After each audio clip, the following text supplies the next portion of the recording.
हाय मेरे भाई, hi hello everyone. तो आपको कैसे, उम्मीद है कि आप लोग का एग्ज़ाम की तैयारी बहुत ही बेहतर चल रहा होगा। तो मेरे भाई, हमने आप सभी के लिए फिजिक्स का टॉप 10 क्वेश्चन लाए हैं जो कि बहुत बार लगभग में पूछा गया। जैसे कि पहला क्वेश्चन देखिए, विद्युत द्विध्रुव आघूर्ण क्या है। ये क्वेश्चन बहुत बार ही पूछा गया था। दूसरा का देखिए कि विद्युत क्षेत्र की तीव्रता से आप क्या समझते हैं, इसका एसआई मात्रक लिखे। विद्युत क्षेत्र की तीव्रता से आप क्या समझते हैं, इसका एसआई मात्रक को लिखे। उसके बाद देखिए मेरे भाई, क्या है कि विद्युत फ्लक्स को परिभाषित करें। विद्युत फ्लक्स को क्या करना है, परिभाषित करना है। उसके बाद है कि धारा घनत्व क्या है।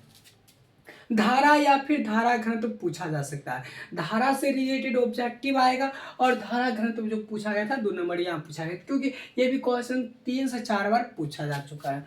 उसके बाद आवेश का रेखीय घनत्व, आवेश का रेखीय घनत्व आयतनिक हो गया, उसके बाद एंड पृष्ठीय हो गया। तो ये कितने 3 क्वेश्चन। आवेश का रेखीय घनत्व, आयतनिक घनत्व और पृष्ठीय घनत्व को परिभाषित करें, इसका एसआई मात्रक, इसका विमेय सूत्र को लिखें। उसके बाद देखिए अगला जो अपना क्वेश्चन है, संट क्या है, संट के उपयोग को लिखें। तो संट क्या होता है, छोटका यानी नूनू जैसन क्या होता है, प्रतिरोध होता है, जिसको किस क्रम में जोड़ा जाता है, समांतर क्रम में जोड़ा जाता है। ठीक है, समांतर क्रम में जोड़ के उसका क्या होता है, धारा के मान को कम किया जाता है। और संट का उपयोग हम वहाँ भी करते हैं जहाँ पर उपकरण को जलने से बचाया जा सकता है। आमीटर को वोल्ट मीटर में बदला जा सकता है। तो ये था संट क्या है, इसके उपयोग को लिखिए। अगला क्वेश्चन, किरचॉफ के प्रथम नियम को लिखिए। देखिए किरचॉफ का प्रथम नियम, ऊपर से मान लीजिए आपका ये तार आ रहा है, कहाँ से आ रहा है, T4 ट्रांसफार्मर। इधर हम पंखा में जा रहा है, इधर मानो इधर F मतलब फैन, और मान लीजिए B मतलब बल्ब, और नीचे जो आ रहा है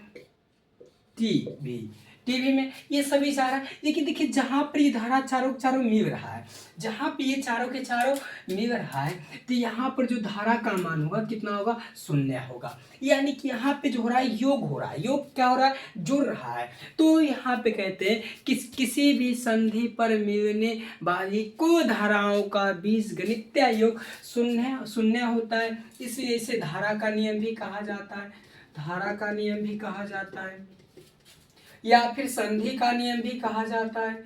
संधि का नियम, धारा का नियम, या फिर संधि का नियम, या फिर इसको जो हम कहते हैं तो किरचॉफ का प्रथम नियम भी कहते हैं। और यह जो है आवेश संरक्षण के सिद्धांत पर कार्य करता है। आवेश संरक्षण सिद्धांत पर कार्य करता है, सिद्धांत पर कार्य करता है। उसके बाद देखिए कह रहा है कि गॉस प्रमेय को परिभाषित करें। तो गॉस प्रमेय क्या होगा, phi equal to Q by epsilon naught. phi बराबर Q बाय एप्सिलॉन नॉट।